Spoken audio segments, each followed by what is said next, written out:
Hello, friends. Thanks for joining the Immigrant Experience in America podcast. Today we have Winthrop from Travelers Beach Resort at Throp on YouTube. Welcome, Winthrop. Thank you for having me. I am excited to learn about your third culture kid, third culture person experience. Going to Jamaican and Fijian Right. parents, born in New York. Please introduce yourself and tell us a bit about who Winthrop is. Sure. So my name is Winthrop Wellington. And as Dawn mentioned, I was born and raised in New York. And I moved to Jamaica in 2006, so about 19 years now. And I've been fortunate enough to call Negril, Jamaica my home. So it's been, I feel like I'm always transitioning, but for sure the first few years was a very, very interesting, like, very, very interesting, very interesting transition for myself from, I guess we'll get into that, right? The business side of things, but then also the social side, development side of things as well. Yeah. Okay. So let's add a little bit more about what life was like growing up in New York. I imagine that when you come home, it was a different country at home and going to school, trying to just be an American kid. Like, what was that like for you? Sure. So, I mean, for me, I was growing up in the 90s, late 80s and 90s. And I would say that there was a clear difference in what was being taught at home and the values that was being taught at home, and then also from what was being expected of me as a kid in school. And it was, I couldn't articulate it the way that I am now, but there was just for sure this sense of wanting to be like everybody else and wanting to assimilate. I didn't know what that word was at the time, but I wanted to be like an American, like everybody else around me was. But I knew innately as a kid that home was very different from what was being taught in school. And I felt like there was this not need, but like I almost needed to kind of hide my culture in like going to school in terms of as opposed to being proud of it and bringing it to like my friends. And what I guess what ended up happening as and I did this wasn't on purpose, but like you end up just becoming friends with or really good friends with like Caribbean people, Caribbean students. And that's kind of what I kind of lean towards. And even now, like I have a very diverse group of friends, but like it just worked out that way. Like my some of my best friends, like their parents are Antiguan, Haitian, Guyanese. And it's just interesting, like now that I'm thinking about it, like that's kind of what I was drawn to because of this like similar upbringing in the household, similar cultural expectations and experiences. And I think that that's what I related to. But then in the other side, like I said, I wanted to assimilate and I wanted to be American and I was, like that's what I was mostly being exposed to when I left my home, which was mainly a Jamaican upbringing, I would say. Like I went home to Jamaica for sure, from all the food that we ate to my dad yelling at us in patois to even like, obviously my dad's friends as well. There was like a great Caribbean community. So I should also mention, I think it's an important part of this. Is like I grew up on Long Island in New York. And so it was a very diverse experience. And I think that that was also really awesome. I don't know what exactly reasons why my dad chose to move to Long Island and to raise us there. But I think that was one of the best decisions that he made as a man, as a father, because we grew up with everybody, white, black, Caribbean, Hispanic, Chinese, and you name it. Like we had everybody that went to our school, and then like me and my brothers were all athletes, so all the sports that we played was extremely diverse, and it wasn't even like a thing. You know what I'm saying? Like it, especially with like now, it wasn't like a thing that you even talked about. That's just what the way life was. Everybody came together. Like we all went to each other's houses for sleepovers. Like I said, we played sports together. We did Boy Scouts together. All these extracurricular activities, and that really played into my development. And I obviously brought the Jamaica side to it when I engage in those activities with my friends and schoolmates. So for our international audience who know a bit about New York because it's such a big city. Like I think everybody around the world knows about New York, at least the name and the vibrancy of the city. Tell us a little bit about like the different parts of New York and why Long Island was like such a unique place. Sure. So some New Yorkers don't even consider Long Island part of New York, so we won't even get into that. But New York is, I guess, made up of like three distinct areas. You got like New York State, which is north of the city, north of Manhattan, I say. Then you have like the city, which is made up of five boroughs, which is Manhattan, Bronx, Queens, Staten Island, and Brooklyn. I almost forgot Brooklyn. And then there's Long Island, which Queens and Brooklyn are on Long Island. So Long Island is made up of two major counties, which is Nassau County, which is where I grew up, and then Suffolk County, which is more east. And in general, like Long Island is more residential suburbs. Like that's what you think of when you think of Long Island. And that's the environment that I grew up in. And the proximity to the city is what a lot of people makes Long Island very appealing, especially to families, because a lot of people, grown-ups at the time, they lived on Long Island, raised their families in Long Island, and then went to school, went to work in the city and commuted back to Long Island in the evenings. And that's kind of the makeup of Long Island. And so like even if I look at my friends now and you think of like their lifestyle, it's like they've kind of migrated into that. Like the lifestyle of growing up on Long Island. It's like grow up on Long Island, you either go to school upstate for college or somewhere else, and then you move to the city after college, and then you do have your fun, you find your soulmate in the city, and then after you settle down and married and wanting to start a family, then you move back to Long Island, and that's the triangle of living on Long Island. That's what a lot of my friends have done because it's like a really, I think, a very beautiful place and lifestyle, and it's a place that like, I'm extremely proud to be from, and I think it really set me up for who I am and like helping me to find my identity and just having that very diverse upbringing amongst my classmates and my friends as well. Yes, I was in the DC area for a bit about over 10 years. And whenever I came across New Yorkers, there were the folks who were from Long Island who would point out I was raised on Long Island.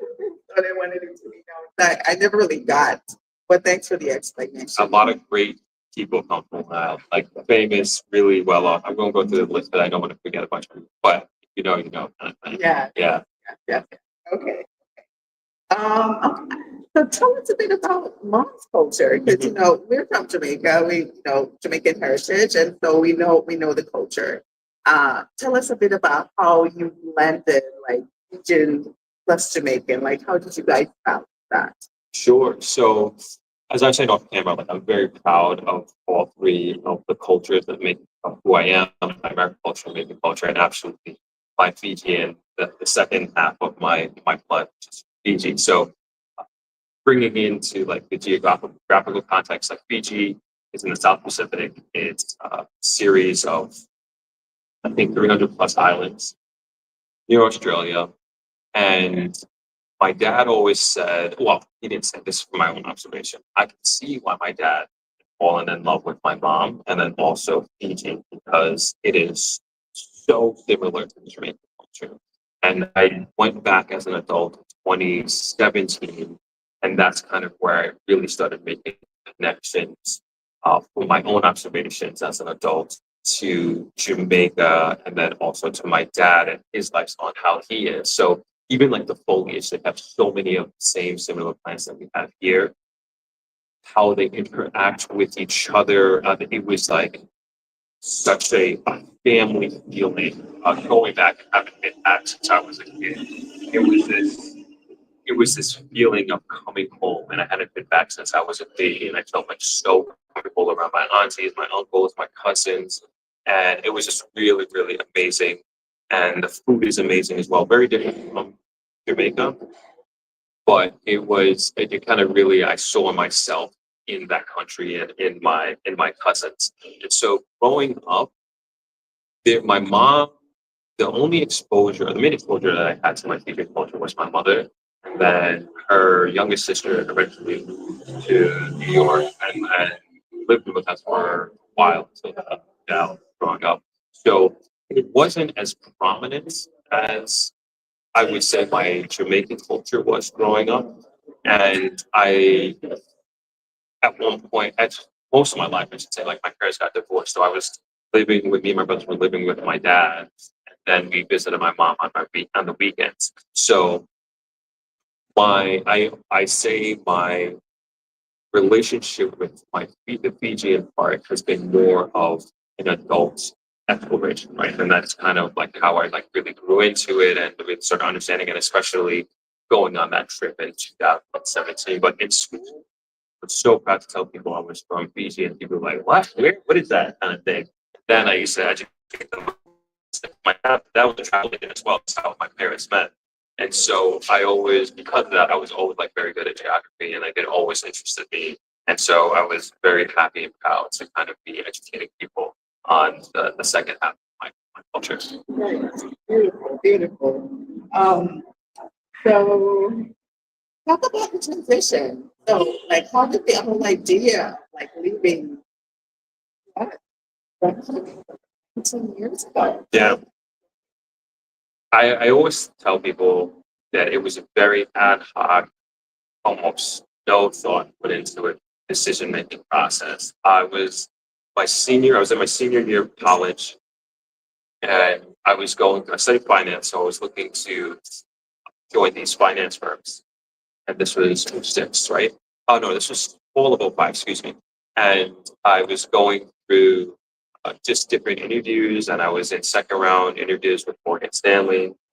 And then everybody is like going through the rat race of trying to get jobs, and like all my roommates and stuff like doing like accounting, finance, all these business jobs.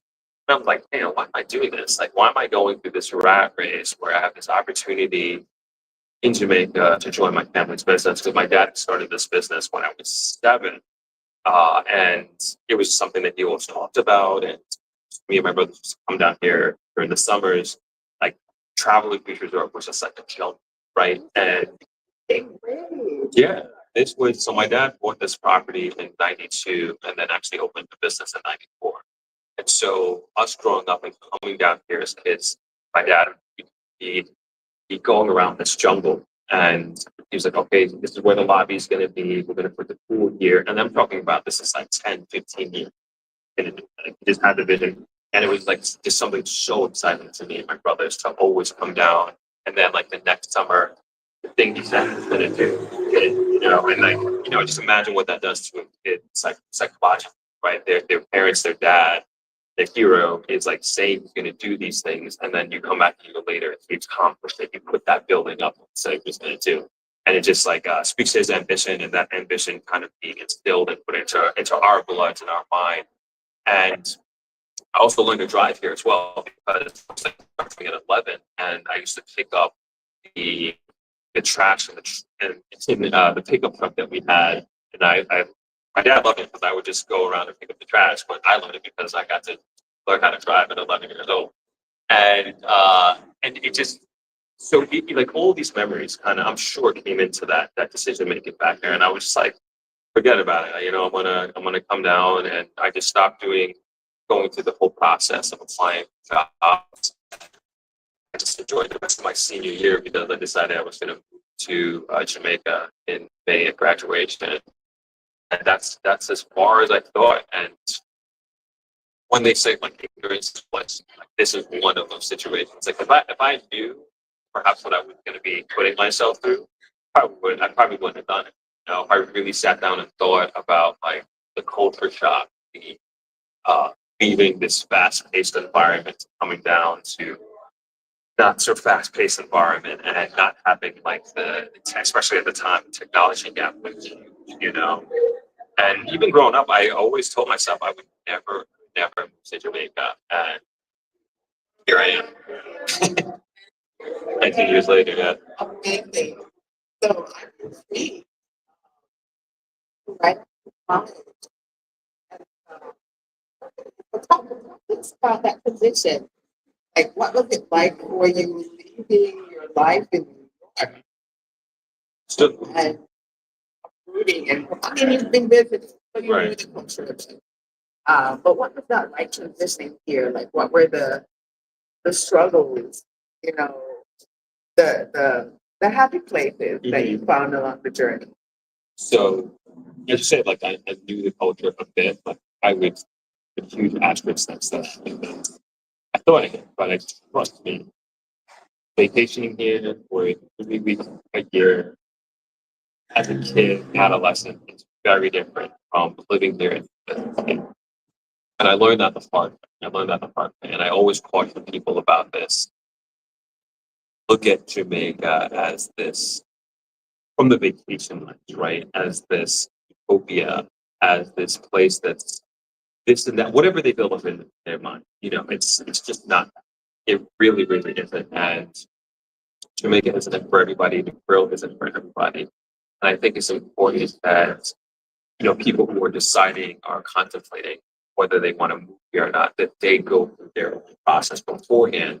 And because I've also seen so many failed transitions to Jamaica, so many failed entrepreneurs come down here to, especially Americans. They try to bring their Americanness, their American ways of doing business here, and it's I'm not gonna say it doesn't work, but you make it a little bit more difficult than it might have to be, as opposed to adapting to the way things are. So, I caution people from my own experience because I made all those mistakes. I made the mistake of not taking the time to kind of really figure out, see myself in in the position of being here a year, 2 years, 5 years, 10 years from now. And then I also made the mistake of just thinking my way of doing things, the American way of doing things, is the way, the best way. And that's I think what made my transition to Jamaica so much harder. So if you'd imagine, I moved here at 22 years old from New York, and the way I looked at it in my eyes, like my friends were living in a dream. We all did well in school. Everybody got best jobs, best pay for that time period and that age. And I used to go back to New York probably monthly for the first 6 or 7 months that I was here. Maybe close to the first year, but whatever.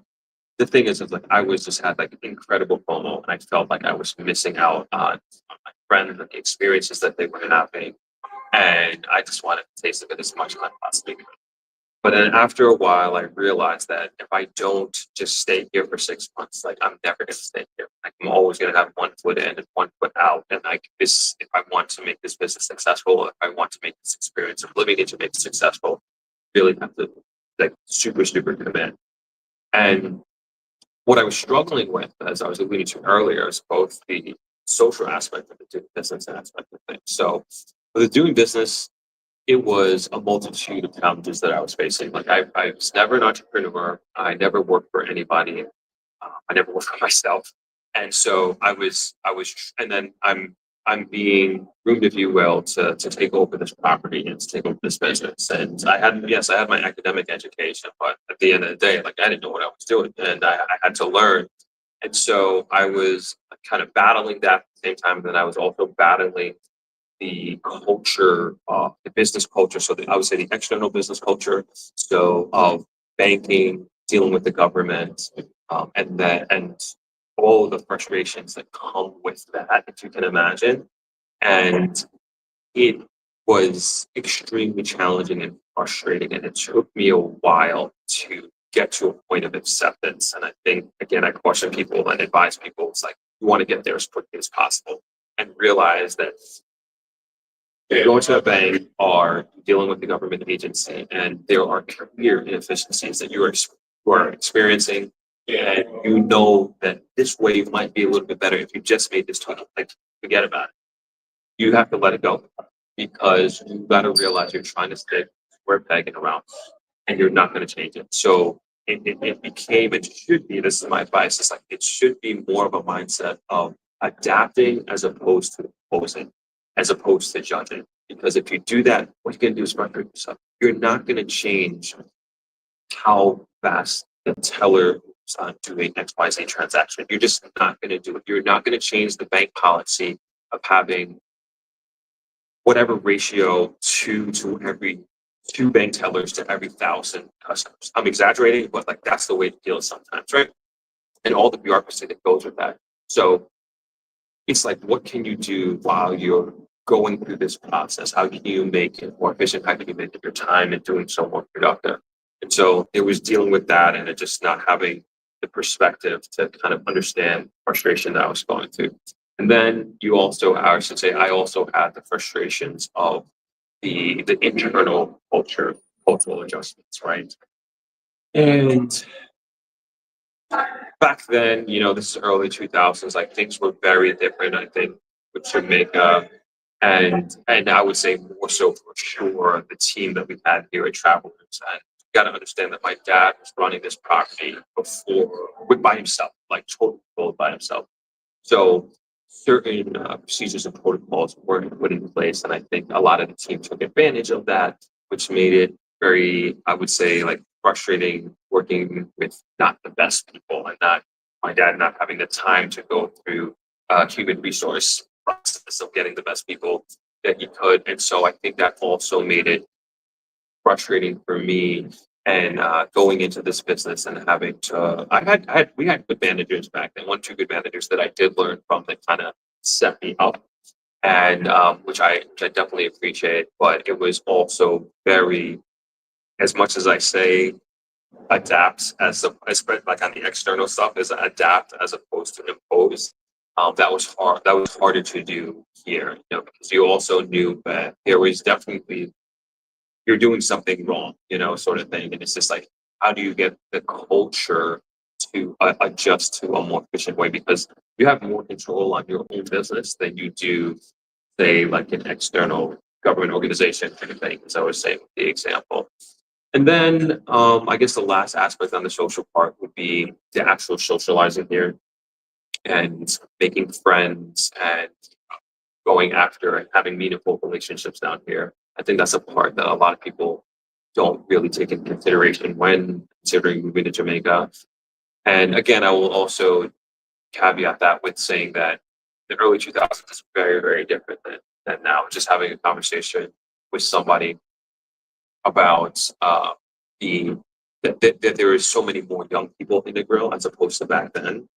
And the young people that were there here in the grill back then, it's just more transient, like people staying here, like guests staying at different hotels. We had spring break back then. And so you had a younger crowd in that sense, but there wasn't a younger residential crowd here. And so it was hard for me to make friends and to relate to people that were my age. So most of my friends were my dad's friends. That's who I like hung out with back then, which was great too, because with hanging out with people 20, 30 years your senior, there was a lot of wisdom and life lessons that go along with that. So I think that also helped in my development as a young man. But nonetheless, that also made it hard to have friends my age that you can relate to and to have meaningful relationships with, because there was also this thing, it's just like, man, somebody wants something from you. Like, what is really the motive behind here? That sort of thing. But like now, like I said, I think there are a lot more people, young people, more younger professional people who are here that you have an opportunity to cultivate relationships of that nature. So that was kind of, I would say, my first few years. And I could tell you, like, I was like, like depressed for sure, like being here and like kind of missing all those things and missing those kind of relationships. And I always tell people that I felt like I was getting stupider because like I wasn't being challenged intellectually. And that goes with, especially I would say, like having like challenging intellectual conversations.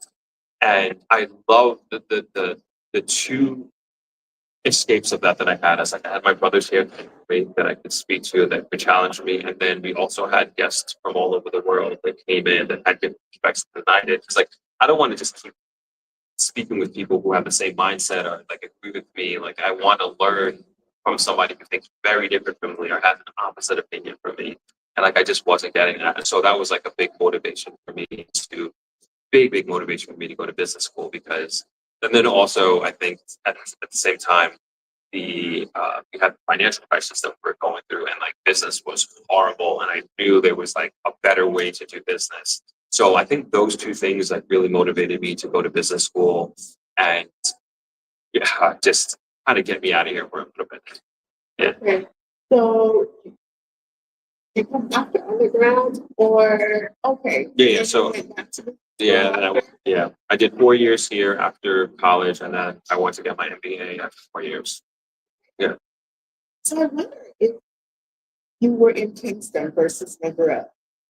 Do you think there is a different culture running a business in Kingston versus on Negril, the western side? 100% without question. There's no doubt about it. I think for business, I think for friendships, I think for relationships, um, for sure, for sure. Like there's no question about it. Like even like the talent pool that you have of people that you choose from to start a business, it's night and day with the grill and Kingston. I know people from Kingston think the grill is like a different country, like they don't come here and they were like so far, yeah.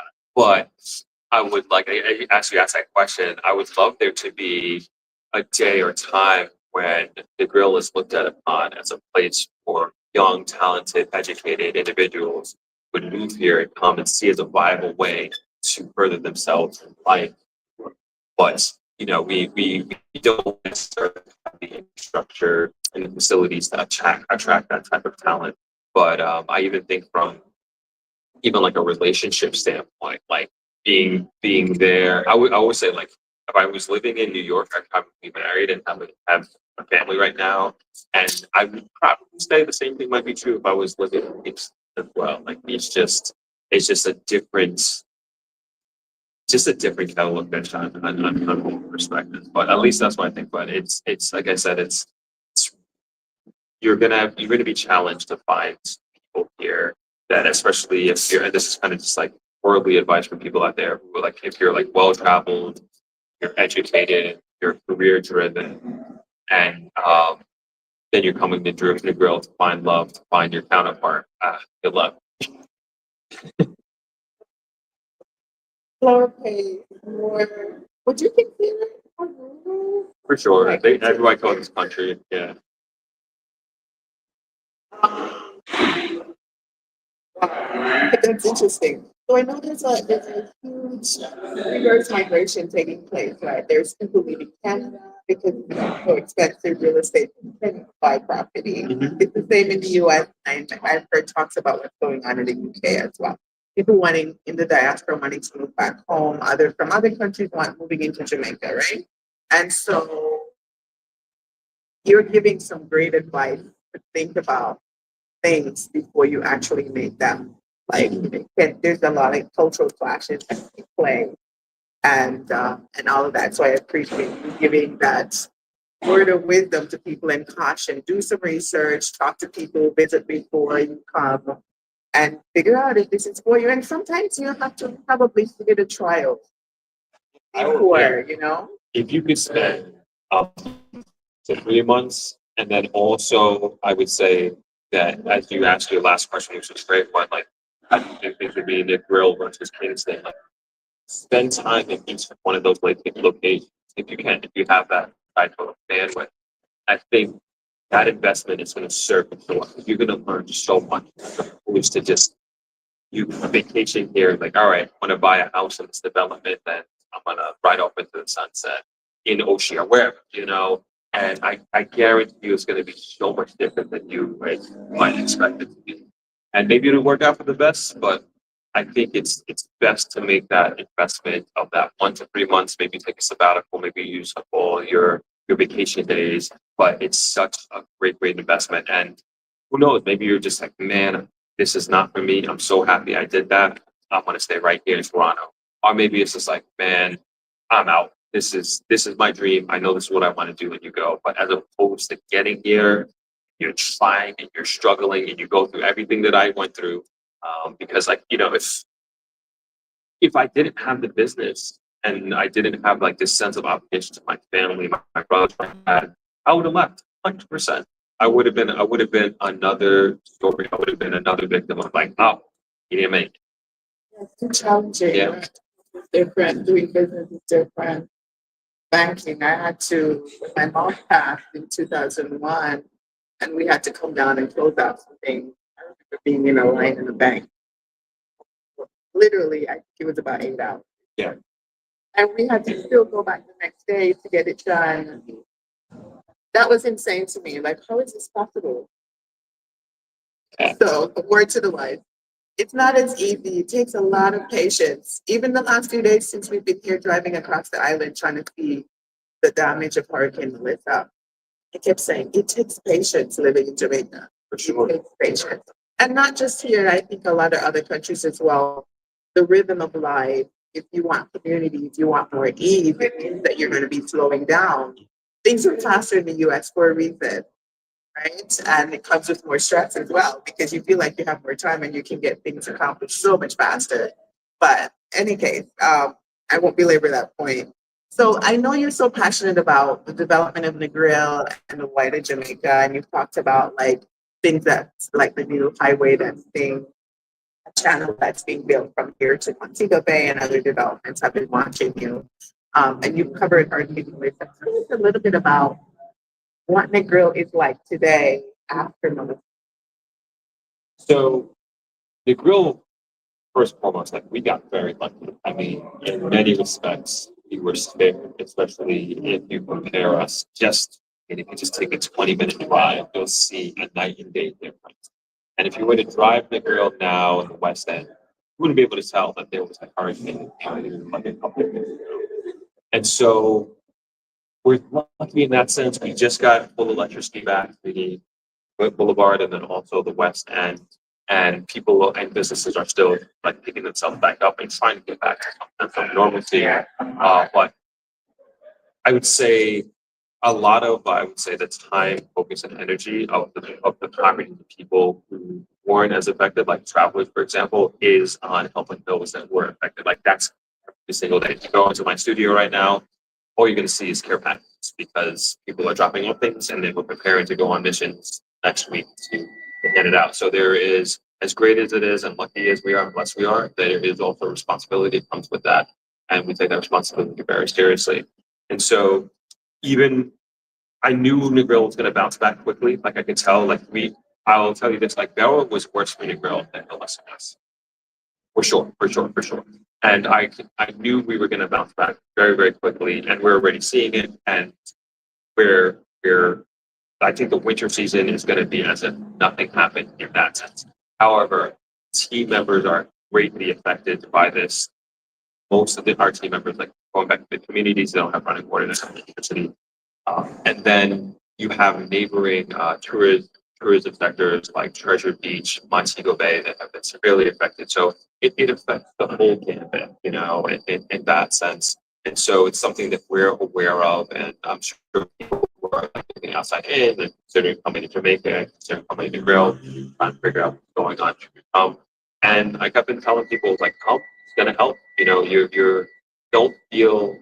I don't think you should feel any sense of like all disdain or like questioning their ethics and like are you taking resources away from people that like that's complete rubbish.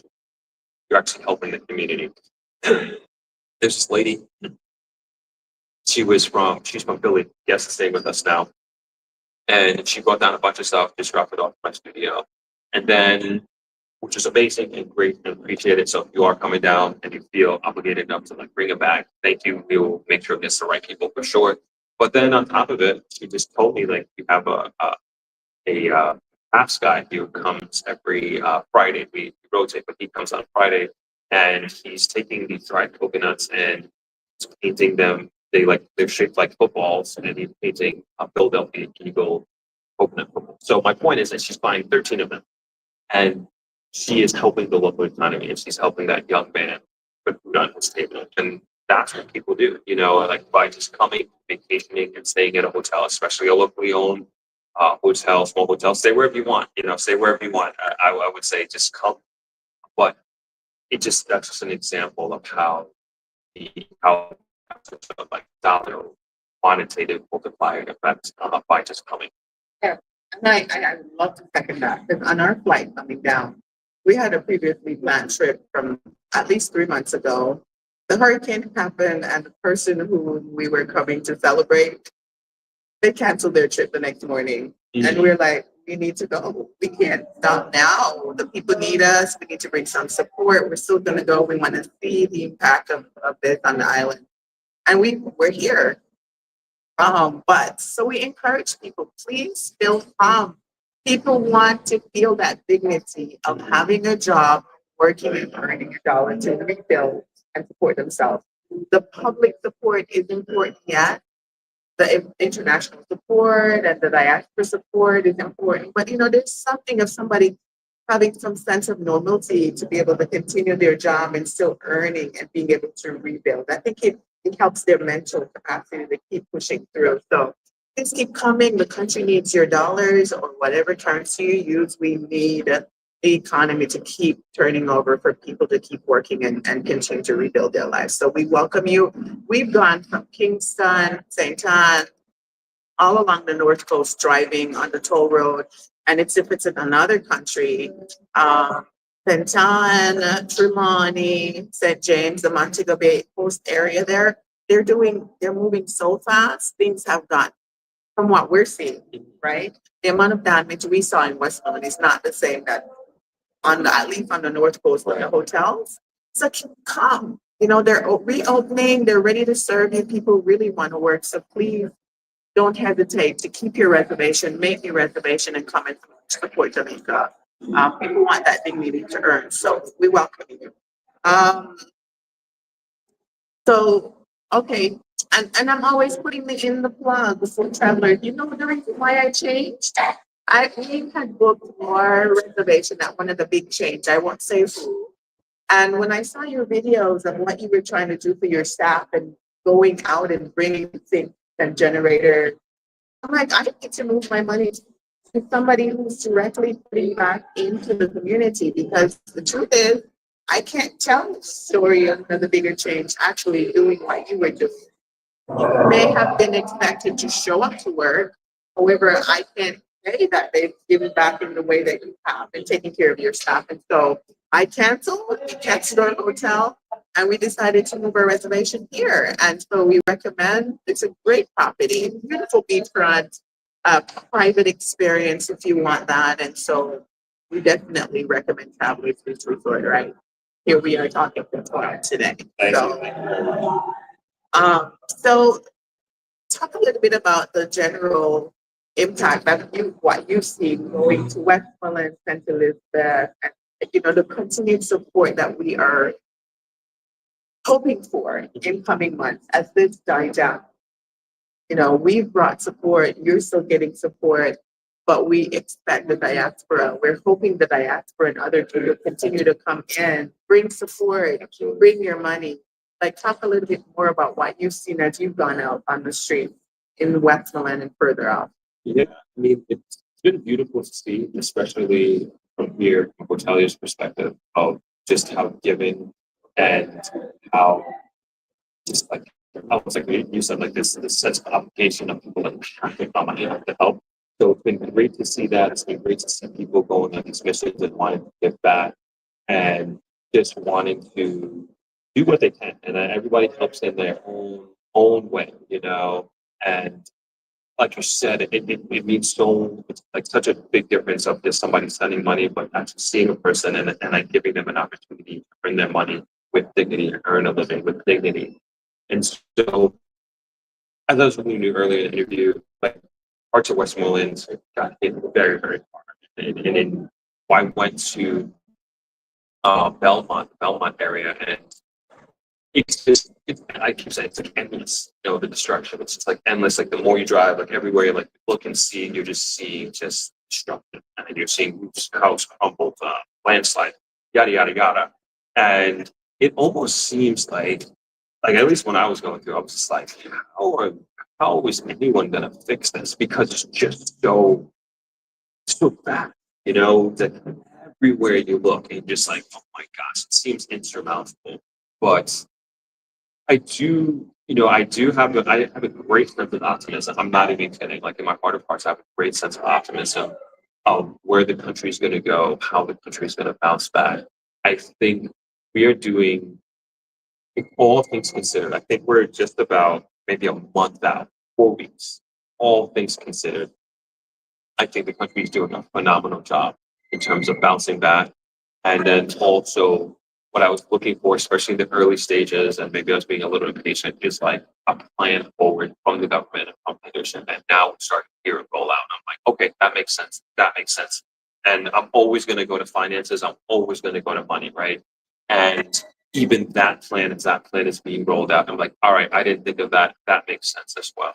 So I look at this as, like I said, with great optimism. I also look at it as great opportunity for Jamaica to be bigger, better, and stronger than ever before. And that there's a great opportunity in that. I think there's also a great opportunity, as you're saying and talking about people repatriating back to Jamaica. I think it's a great opportunity for those folks to come in and be part of this and create opportunities for themselves. I mean, there's going to be no better time than this, because there are people who are going to look at Jamaica and be like, oh man, I want to stay hands off, and that's like, man, fortune favors the bold. And this is one of those times in this country's history that I believe when we look back, people are going to say, man, I wish I had. Wow. Yeah, I kind of sense that too, actually. There were folks online who said they wanted to buy real estate, and I guess this may have opened the door for an investment or an opportunity for such. So, consider keep watching.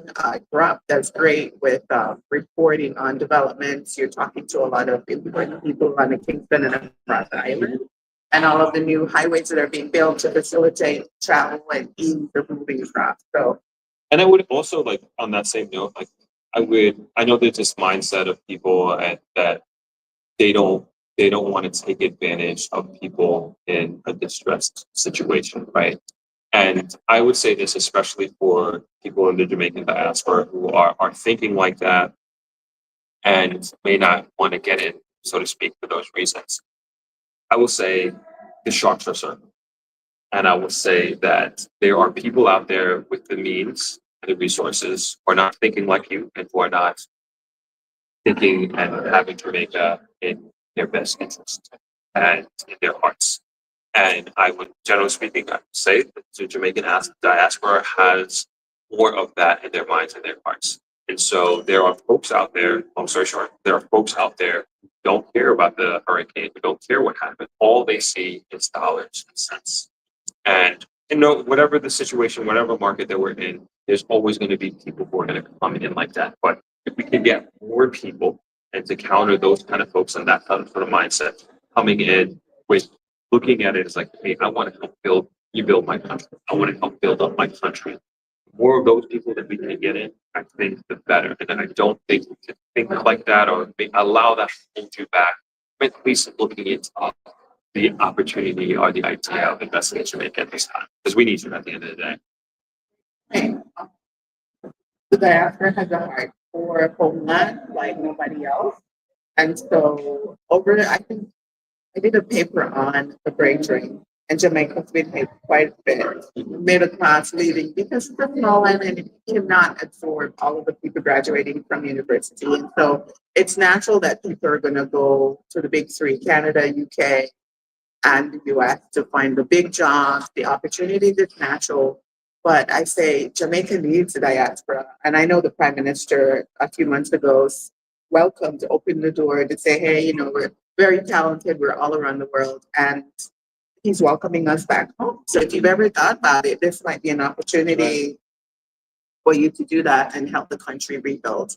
So, just keep thinking about it and see what opportunities may exist for you. So I'm wondering, Rob, like, was it worth it? 19 years later, do you look back and say, you know what, I've grown so much, the challenges were there, but my life is so rich today? I would say so, yes, emphatically. I think I'm 41 now, and I think that this is perfect for where I am in life. And I think living in Negril, having a business here, it aligns and complements who I am, and I feel very lucky. You know, I feel very, very lucky. That's my home. I remember kind of going back to how we opened this, talking about my transition down here. And I remember thinking that my friends, they were living the best life, you know, being in New York and starting their careers. And they always used to say to me, like, "No, man, you have the better life, you know, living on the beach, being in Jamaica." And I'm like, "No, you guys don't get it. You guys don't understand," sort of thing.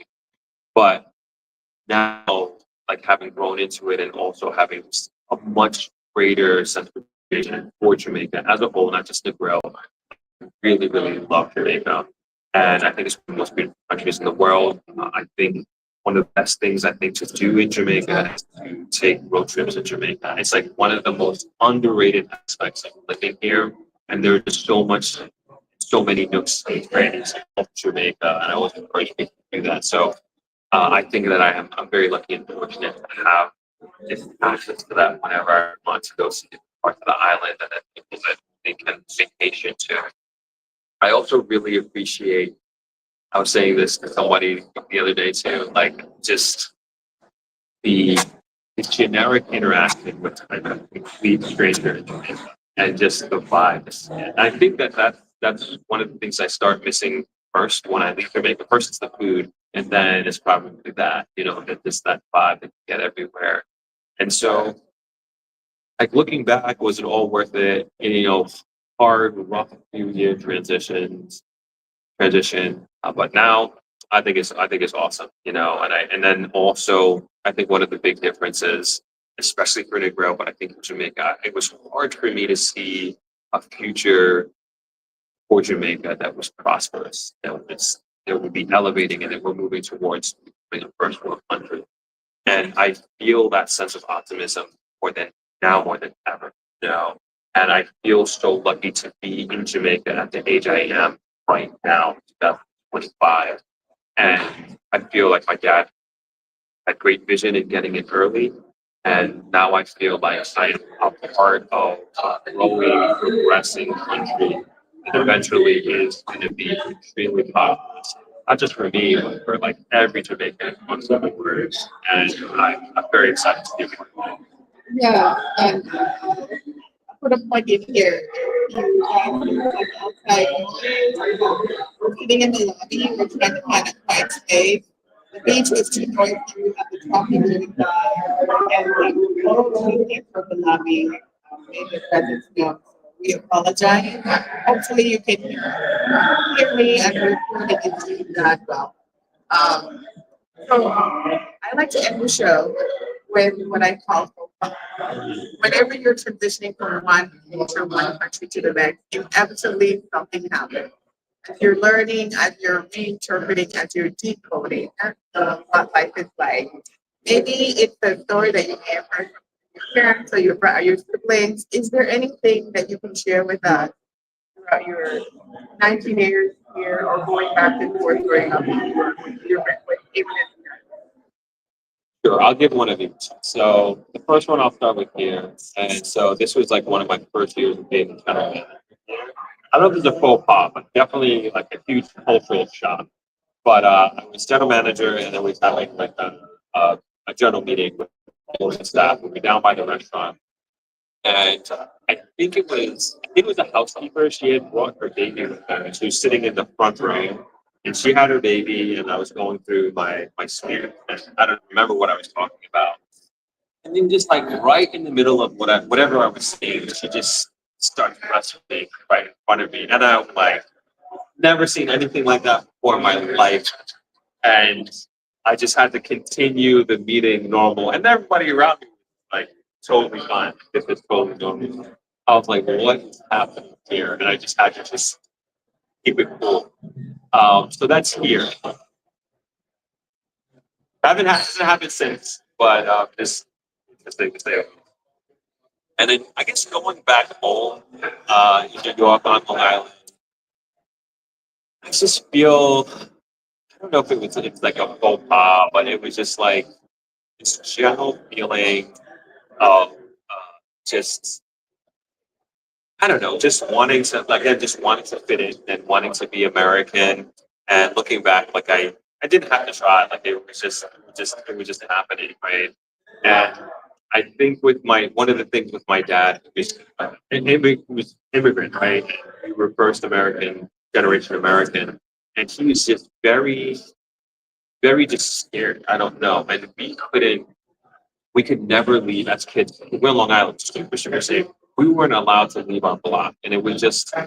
I think it's like an immigrant parent thing. Like we could just never leave. We were just kids who had to move. I don't know, and I hated that. And we were just so strict and at home. And I remember one time. This is probably the worst story, but I went. I was. I'll caveat this by saying like I wasn't a cool kid in high school, and I got invited to a cool kids Sweet 16. It's girls, and I went to the Sweet 16. It was like I don't know, like after 8 p.m.